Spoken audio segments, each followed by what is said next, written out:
Hello guys and welcome back to our YouTube channel that is pharmacy. So आज की इस video lecture के अंदर हम स्टार्ट करने वाले हैं एक नया सब्जेक्ट जिसका नाम है बायोकेमिस्ट्री। ठीक। सो बायोकेमिस्ट्री को स्टार्ट करने से पहले मैं आपको ये बता दूं, ये सेकंड सेमेस्टर का सब्जेक्ट है जिसका सब्जेक्ट कोड है BP203T। ओके। सो स्टार्ट करने से पहले मैं आपको कुछ बुक्स के नाम भी बता दूं, जैसे अगर आप कवर करना चाहें, पढ़ना चाहें तो उन रेफरेंस बुक से पढ़ सकते हैं, जैसे कि हार्पर बायोकेमिस्ट्री की जो आती है उसमें उस बुक के अंदर आपको 70% सिलेबस जो है, ऑलमोस्ट 70% सिलेबस जो है वो आपको मिल जाएगा। जो 70% सिलेबस हमारा सेकंड सेमेस्टर का वो हार्पर के अंदर आपको मिल जाएगा। पर हार्पर की जो लैंग्वेज है वो थोड़ी सी टफ है, तो उसको प्रीफर करने से पहले आपकी जो नॉर्मल इंडियन ऑथर की बुक्स होती हैं उनको प्रीफर करें, जिनमें लैंग्वेज थोड़ा सा अच्छा लिखी हो। दूसरी बुक आप जो प्रीफर कर सकते हैं वो है लेहनिंजर। लेहनिंजर इंटरनेशनल ऑथर बुक है, रेफरेंस के लिए है, बहुत मोटी बुक है अगर आपने उसको देखा होगा तो। और उसके बाद में अगर आप करना चाहें तो बायोकेमिस्ट्री जो डॉक्टर सत्यनारायण के द्वारा लिखी गई है उस बुक को आप प्रीफर कर सकते हैं, उसके अंदर आपको आपका कंटेंट मिल जाएगा और उसकी लैंग्वेज काफ़ी सिंपल भी है। सो चलिए स्टार्ट करते हैं। हम यूनिट 1 को स्टार्ट ना करते हुए यूनिट 2 स्टार्ट करेंगे, जिसके अंदर हम पढ़ेंगे कार्बोहाइड्रेट मेटाबॉलिज्म और दूसरी जो प्रोसेस है बायोकेमिकल वाली वो, जिसके अंदर हम ईटीएस पढ़ेंगे। बायो उसको पढ़ने से पहले हम जो यूनिट 2 है उसको स्टार्ट करते हैं कार्बोहाइड्रेट मेटाबॉलिज्म से। सबसे पहले कार्बोहाइड्रेट मेटाबॉलिज्म पढ़ने से पहले आप देखें कि एक्चुअली में क्या होता है ना, कि जो मैकेनिज्म्स होती है ना ब्रेक डाउन की फूड मटेरियल्स की सेल के अंदर होती है, वो रिलीज करती है एनर्जी, आपको पता है। इसका क्या मतलब है कि जो सेल है उस सेल के अंदर जो आपके फूड मटेरियल्स है, जब वो ब्रेक डाउन होता है तो वो एनर्जी को रिलीज करता है।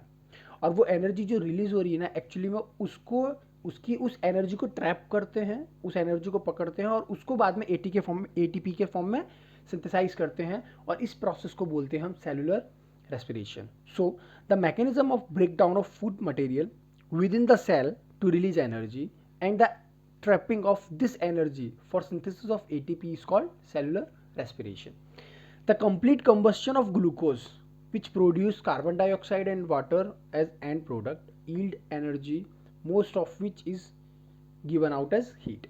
इसमें ये बोला गया है कि ज़्यादातर एनर्जी, जब भी आप ग्लूकोज की कंबस्शन की बात करते हैं तो ग्लूकोज का कंबस्शन भी जब देखोगे ना आप, तो ग्लूकोज एक्चुअली में ब्रेक डाउन होकर आपके देता है carbon dioxide plus water. Glucose कैसे देता है, पहले ग्लूकोज होती है, ग्लूकोज से फिर क्या होता है ग्लाइकोलिसिस होती है, ग्लाइकोलिसिस से क्रैब साइकिल में जाती है जब एरोबिक रेस्पिरेशन होती है, और क्रैब साइकिल के बाद में वो कहाँ जाती है ईटीएस, इलेक्ट्रॉनिक ट्रांसपोर्ट सिस्टम, जो कि माइटोकॉन्ड्रियल की मेम्ब्रेन में होती है। और उस ईटीएस के अंदर वो एक्चुअली में देता है कार्बन डाइऑक्साइड और ऑक्सीजन। ऑक्सीजन नहीं, कार्बन डाइऑक्साइड और वाटर देगा, अभी जस्ट आपको बताया मैंने। ठीक है। जब ये कार्बन डाइऑक्साइड और वाटर जब आपके एंड प्रोडक्ट के रूप में मिलते हैं ना, ये जो एनर्जी आप जो देख रहे हैं, ये ज़्यादातर एनर्जी जो होती है हीट के फॉर्म में बाहर रिलीज आउट हो जाती है। तो देखो जो कंपाउंड्स होते हैं इनका जब ऑक्सीडाइज होता है इस प्रोसेस के अंदर, वो कंपाउंड जिनका ऑक्सीडेशन होता है और उन कंपाउंड्स को हम बोलते हैं रेस्पिरेटरी सबस्ट्रेट। ये रेस्पिरेटरी सबस्ट्रेट जो होते हैं ये यूजुअली कार्बोहाइड्रेट होते हैं जो कि ऑक्सीडाइज होते हैं और एनर्जी को रिलीज करते हैं। बट क्या ये सिर्फ कार्बोहाइड्रेट ही होते हैं? नहीं, कार्बोहाइड्रेट के अलावा भी आपके अदर रेस्पिरेटरी सबस्ट्रेट्स हो सकते हैं, जैसे कि प्रोटीन्स, फैट्स और इवन कुछ ऑर्गेनिक एसिड्स जो होते हैं उनको भी आप यूज़ कर सकते हो। ठीक है, कुछ सिमिलर कुछ सर्टेन कंडीशंस के अंदर। अब जैसे कि अगर मैं बात करूं कि रेस्पिरेटरी सबस्ट्रेट जैसे कार्बोहाइड्रेट, प्रोटीन और फैट, हम 3 रेस्पिरेटरी सबस्ट्रेट के बारे में बात करते हैं। ग्रॉस कैलोरीफिक वैल्यू और फिजियोलॉजिकल वैल्यू।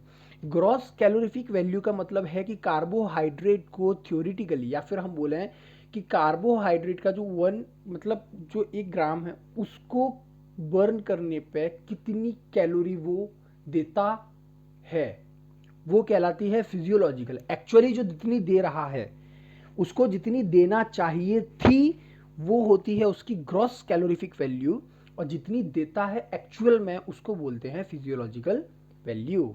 फॉर एग्जाम्पल जैसे कार्बोहाइड्रेट जो होता है वो 4.1 किलो कैलोरी पर ग्राम एनर्जी या हीट को रिलीज करना चाहिए, पर एक्चुअल में करता कितनी है वो 4.0। 0.1 का डिफरेंस है। This is the practical difference, ये प्रैक्टिकल और थ्योरेटिकल के बीच की डिफरेंस है। सिमिलरली प्रोटीन्स में 5.65 ग्रॉस कैलोरीफिक वैल्यू होना चाहिए, लेकिन देता 4 ही है। अब आप देखो कितने का 1.65 किलो कैलोरी पर ग्राम का डिफरेंस है।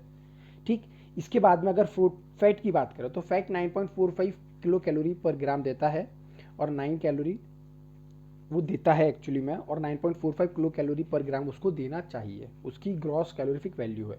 जो एक्चुअल अमाउंट होता है ना, देखो, the actual amount of energy combustion of 1 gram of food is the physiological value of food. ठीक है, अब हम बात करते हैं कि जो फीचर्स होते हैं कि सेलुलर रेस्पिरेशन की ऐसे कौन कौन से फीचर्स हैं जो हमें पढ़ने या जिनके बारे में हमें जान लेना थोड़ा आवश्यक है। जैसे कि अगर बात करें तो ये these are the features of cellular respiration. सबसे पहले जितनी भी एनर्जी जो होती है ना रेस्पिरेटरी सबस्ट्रेट के अंदर, वो सारी की सारी फ्री फॉर्म में आपके बाद में अवेलेबल नहीं होती, या फ्री फॉर्म में वो आपके रिलीज नहीं होती है। कुछ ना कुछ जो होती है इधर उधर की स्टेप्स में एनर्जी रिलीज हो जाती है। ठीक है, और सिंगल स्टेप में भी नहीं होती है, मल्टीपल स्टेप्स में आपको वो एनर्जी मिलेगी। एनर्जी रिलीज जो होती है वो सीरीज के अंदर वो स्लो और स्टेप वाइज रिएक्शंस होती है। Energy release in a series of slow step wise reactions controlled by enzymes.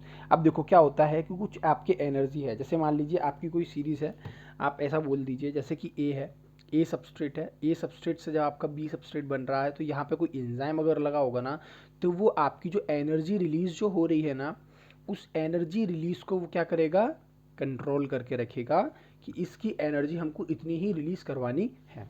ठीक है, energy, chemical energy in the form of ATP. और जो एंजाइम कंट्रोल कर रहा है ना, उसके बाद में ये देखो, इसके बाद में जो आप यहाँ पे देख रहे हैं, जैसे मान लीजिए 56 किलो कैलोरी पर ग्राम मैंने लेके चला कि एनर्जी, ये एनर्जी जो है ना, ये एनर्जी पहले तो हीट या किसी और की एटीपी एनर्जी के फॉर्म में निकली, और उसके बाद में क्या होगा ना कि जब ये एनर्जी रिलीज हुई तो ये एनर्जी के रिलीज होने पे क्या हुआ, इस एनर्जी को हमने बाद में एटीपी के फॉर्म में इसको ट्रैप कर लिया। एटीपी का फुल फॉर्म क्या होता है, आप ये मेरे को कमेंट सेक्शन में करके ज़रूर बताइएगा। और आप मेरे को एक बात और बताइएगा, क्या एटीपी को हम पावर करेंसी बोल सकते हैं या नहीं? इसका आंसर आप मेरे को कमेंट में ज़रूर बताइएगा।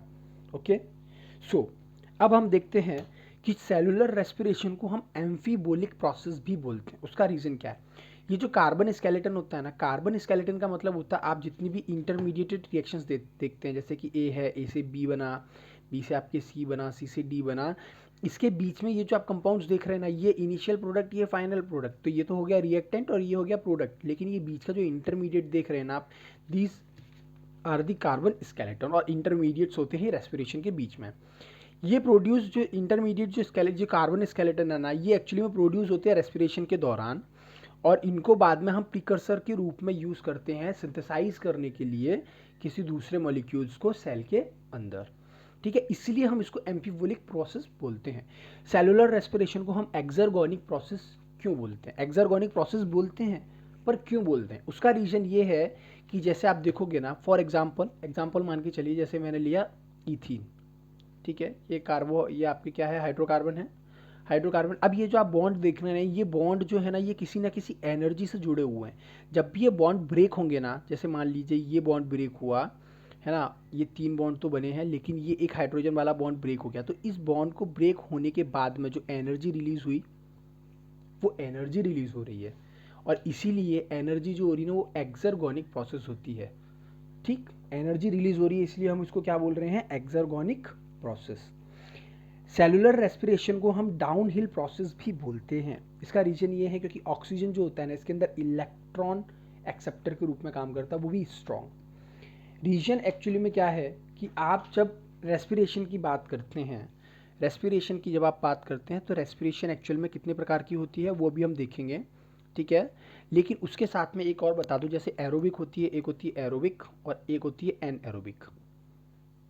ठीक, ये जो एरोबिक रेस्पिरेशन है ना, इस एरोबिक रेस्पिरेशन के अंदर जो फाइनल प्रोडक्ट होता है वो होता है ऑक्सीजन, और वो सबसे लास्ट इलेक्ट्रॉन एक्सेप्ट करता है।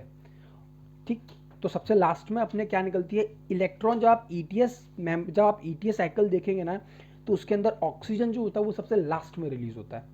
ठीक, सो स्ट्रॉन्ग इलेक्ट्रॉन एक्सेप्टर है, इसलिए हम इसको डाउनहिल प्रोसेस बोलते हैं। टाइप ऑफ रेस्पिरेशन की अगर बात करें, रेस्पिरेशन कितने टाइप्स के होते हैं, रेस्पिरेशन को अगर बात करें, रेस्पिरेटरी सबस्ट्रेट जो होते हैं उसके बेसिस पर 2 प्रकार के होते हैं। पहला होता है फ्लोटिंग रेस्पिरेशन, दूसरा होता है प्रोटोप्लाज्मिक रेस्पिरेशन। फ्लोटिंग रेस्पिरेशन का मतलब ये है कि जब कार्बोहाइड्रेट और फैट जो है कार्बोहाइड्रेट और फैट जो है वो ऑक्सीडाइज होकर, अगर सेल के अंदर ऑक्सीडाइज हो रहा है और उसके बाद में उससे जो निकलने वाली इंक्लूजन बॉडीज़ हैं, अगर वो फ्लोटिंग होती है नेचर की सेल के अंदर, तो हम बोलते हैं इसको फ्लोटिंग रेस्पिरेशन। और प्रोटोप्लाज्मिक रेस्पिरेशन में किसकी बात कर रहे हैं हम? प्रोटीन्स की, क्योंकि यहाँ पे हम प्रोटीन्स की बात कर रहे हैं। और फ्लोटिंग में किसकी बात कर रहे थे? कार्बोहाइड्रेट और फैट के ऑक्सीडाइजेशन की। ठीक है। और अब हम बात करते हैं जैसे कि जैसे जब भी प्रोटीन जो होती है ऑक्सीडाइज होती है सेल के अंदर, इनसाइड सेल, वो क्या होती है ना, वो एक्चुअली में क्या होता है ना, प्रोटीन जो होती है, प्रोटीन सबसे लास्ट में आपके डाइजेस्ट होना स्टार्ट होती है। तो सबसे लास्ट में रेस्पिरेशन किसका होगा? प्रोटीन्स में। मतलब कि स्टार्व सेल, एकदम भूखी सेल है, उसको कोई आपको ना तो उसको फैट मिला, ना कार्बोहाइड्रेट मिला, कोई दूसरा न्यूट्रिएंट मिला ही नहीं, तो एट लास्ट उसके पास में क्या ऑप्शन बच रहा है कि वो प्रोटीन्स जो है ना, उसके खुद के अमीनो एसिड्स जो है ना, उनको ब्रेक डाउन करके उनसे एनर्जी रिलीज करे और फिर उसको यूटिलाइज करे। ठीक है। तो इसीलिए सबसे लास्ट में जो होता है वो प्रोटीन जो होती है ना, ये एक्चुअली में प्रोटीन जो होती है सबसे लास्ट में आपके यूज होती है। ओके, आई होप आपको समझ में आया होगा। अब बात करते हैं on the basis of presence और absence of oxygen. On the basis of presence और एब्सेंस ऑफ ऑक्सीजन, इनके बेसिस पर अगर हम बात करें तो एरोबिक रेस्पिरेशन जो होती है, एरोबिक और एनएरोबिक दो प्रकार का रेस्पिरेशन होता है। एरोबिक रेस्पिरेशन के अंदर क्या होता है? कंप्लीट ऑक्सीडेशन होता है, और एनएरोबिक के अंदर पार्शियल ब्रेकडाउन होता है फूड पार्टिकल्स का। जब कंप्लीट कंबशन होगा ना, कंप्लीट ऑक्सीडेशन जब होगा ना फूड पार्टिकल्स का, तो जो फूड पार्टिकल्स जो एट लास्ट बनते हैं, अब जैसे कि आप बोल दीजिए आपने फूड पार्टिकल्स लिया एन एरोबिक की जगह, वो क्या हुआ? एरोबिक रेस्पिरेशन में जब गया तो उसने क्या बोला कि इनऑर्गेनिक कंपाउंड बन रहे हैं। मतलब कि ये जब ब्रेक डाउन हुआ, जैसे C6H12O6, ये आपकी ग्लूकोज, ये ब्रेक डाउन हुआ तो किसमें गया? H2O plus CO2। ठीक है। इसमें सबसे लास्ट प्रोडक्ट रिलीज होता है। तो ये H2 और जो CO2 आप देख रहे हो ना, ये क्या है? ये इनऑर्गेनिक एंड प्रोडक्ट्स हैं फूड पार्टिकल्स के। सिमिलरली एन एरोबिक रेस्पिरेशन के अंदर ग्लूकोज जो होता है ना, या तो वो लैक्टिक एसिड में टूटेगा या इथेनॉल में टूटेगा। एक्चुअली मैं अभी आपको बताऊंगा कि ये होता कैसे। Inter molecular respiration, inter molecular का मतलब क्या है कि दो सेल्स हैं उनके बीच में अगर रेस्पिरेशन हो रहा है तो, और इंट्रा का मतलब है सेम मॉलिक्यूल में आपके रेस्पिरेशन हो रहा है तो इंट्रा मॉलिक्यूलर रेस्पिरेशन, डिफरेंट में हो रहा है तो इंटर मॉलिक्यूलर रेस्पिरेशन। 36 से 38 एटीपी मॉलिक्यूल्स जो होते हैं वो गेन होते हैं, मतलब कि 36 से 38 एटीपी आपके एक ग्लूकोज के एरोबिक रेस्पिरेशन पर आपको मिलती है। एक ग्लूकोज जो होता है, ग्लूकोज का एक मॉलिक्यूल जब होता है ना, उसका जब ब्रेक डाउन होता है ना पूरी की साइकिल, एरोबिक साइकिल, तब जाके हमको 36 से 38 एटीपी प्रोड्यूस होता है। जबकि एन एरोबिक के अंदर सिर्फ दो हमको मिलते हैं, वो भी हम देखेंगे कैसे। NADH जो होता है ये ऑक्सीडाइज हो जाता है NAD प्लस में, और इस प्रोसेस में भी NADH जो होता है वो ऑक्सीडाइज हो जाता है NAD प्लस में। पर फर्क कहाँ आता है? इनकी रेट ऑफ रिएक्शन के ऊपर। ये NADH जो है ना, ये NADH NAD प्लस में एरोबिक के अंदर बहुत तेज होता है, वाइग्रसली ये आपके होता है। लेकिन NADH स्लोली होता है किसके केस में? एनएरोबिक के केस में, मतलब हौले हौले हो रहा है ना, और वाइग्रसली एरोबिक रेस्पिरेशन के केस में हो रहा है। रिएक्शंस की बात करें जैसे कि C6H12O2 plus 6 oxygen plus 6 molecules of water molecule, तो इसके बाद में आपको क्या मिला? कार्बन डाइऑक्साइड, वाटर मॉलिक्यूल, और 686 किलो कैलोरी आपको एनर्जी मिली। एरोबिक में नहीं, एरोबिक रेस्पिरेशन में। और एन एरोबिक रेस्पिरेशन में क्या हुआ? जैसे कि C6H12O6 मतलब ग्लूकोज है, ये या तो ट्वाइस ऑफ CH3CH2OH, ठीक है, और आप बोल सकते हैं carbon dioxide plus 59 kilo calorie के उसमें रिलीज हुआ, या फिर वो क्या हुआ कि ये अब ये कार्बन डाइऑक्साइड अगर हमने इसको रिलीज नहीं करवाया, जैसे अगर इन दोनों कंपाउंड को मिला दूं मैं तो क्या हो जाएगा? दो कार्बन है तो C2, और एक कार्बन है तो C3, 3 4 5 6, तो C6H6, दो ऑक्सीजन इधर एक ऑक्सीजन इधर, तो C3H6O3 के दो मॉलिक्यूल, सो ये बन गया, और 59 किलो कैलोरी आपके मिली एनर्जी। अब बात करते हैं एन एरोबिक रेस्पिरेशन की। यहां से आपका मेन टॉपिक स्टार्ट होता है। अभी तक तो मैंने आपको बेसिक्स बताया। सो एन एरोबिक रेस्पिरेशन की बात करें तो एन एरोबिक रेस्पिरेशन में सिर्फ एक आपको छोटा सा ओवरव्यू देता हूं, फिर नेक्स्ट वीडियो लेक्चर में स्टार्ट करेंगे। एन एरोबिक रेस्पिरेशन में एक्चुअली में क्या होता है कि जैसे आप देख रहे हैं ना कि फूड पार्टिकल्स है, तो सबसे पहले क्या करेगा वो? बताइए क्या करेगा? मैं बताऊं? देखो क्या होता है। सबसे पहले ग्लूकोज बना, ग्लूकोज जो होता है वो ग्लाइकोलिसिस के अंदर जाता है, ठीक है। ग्लाइकोलिसिस के अंदर जाता है, पायरुविक एसिड बनता है उससे, पायरुविक एसिड बना, और इसके बाद में जब ये पायरुविक एसिड लिंक रिएक्शन के अंदर जाता है ना, तो फिर ये लिंक रिएक्शन से बनाता है एसिटिल कोएंजाइम ए, और ये एसिटिल कोएंजाइम ए आपके क्रेब्स साइकिल जो होती है, या फिर इस क्रेब्स साइकिल को आप क्या बोलते हैं, TCA साइकिल, ठीक है, ट्राई कार्बोक्सिलिक एसिड साइकिल, इसके अंदर ये मतलब जाती है। और इसके बाद में फिर ये कहाँ एंटर करती है, आपके सबसे एंड प्रोडक्ट ऑक्जेलो एसिटिक एसिड बनता है, फिर उसी से वापस से आपके प्रोडक्ट साइकिल घूमती है। तो ऑक्जेलो एसिटिक एसिड जैसे बना आपका, तो फिर वो प्रोडक्ट घूमते रहो, फिर ये रिएक्शन जो क्रेब साइकिल है ना, क्रेब साइकिल बाद में आपके एंटर मारती है ETS, electron transport system. So this is the aerobic respiration. मतलब कि एरोबिक रेस्पिरेशन को कितने हिस्सों में हमने डिवाइड किया है, 4। पहला कौन सा है, ग्लाइकोलिसिस, दूसरा है आपके कौन सा, लिंक रिएक्शन, तीसरा है आपकी क्रेब साइकिल, चौथा है आपकी ETS, या फिर आप इसको बोल सकते हैं ऑक्सीडेटिव फॉस्फोराइलेशन। ऑक्सीडेटिव फॉस्फोराइलेशन और ETS जो होता है इस यूनिट के सेकंड पोर्शन में पढ़ेंगे, जबकि glycolysis, link reaction, Krebs cycle और अदर प्रोसेस जो हैं या अदर डिसीजेज जो हैं वो हम किसके अंदर कवर करेंगे, यूनिट सेकंड का पार्ट फर्स्ट, जिसको बोलते हैं carbohydrate metabolism. So I hope आपको मेरा वीडियो लेक्चर पसंद आया होगा। सो अगर आपको मेरा वीडियो लेक्चर पसंद आया हो तो प्लीज़ लाइक शेयर सब्सक्राइब करना ना भूलें, और जो अभी इस चैनल पर नए हैं, फर्स्ट टाइम देख रहे हैं, तो प्लीज़ बेल आइकन को दबा दीजिए, सब्सक्राइब कर लीजिए चैनल। आपको हम डिटेल्ड में कंसेप्ट वाइज नोट्स भी प्रोवाइड कराएंगे, और साथ में आपको हम वीडियो लेक्चर्स भी अच्छा और सही कंटेंट के साथ में प्रोवाइड कराएंगे। सो मिलते हैं आप लोगों से नए वीडियो लेक्चर्स के अंदर, तब तक के लिए stay safe and stay happy and see you guys, bye bye.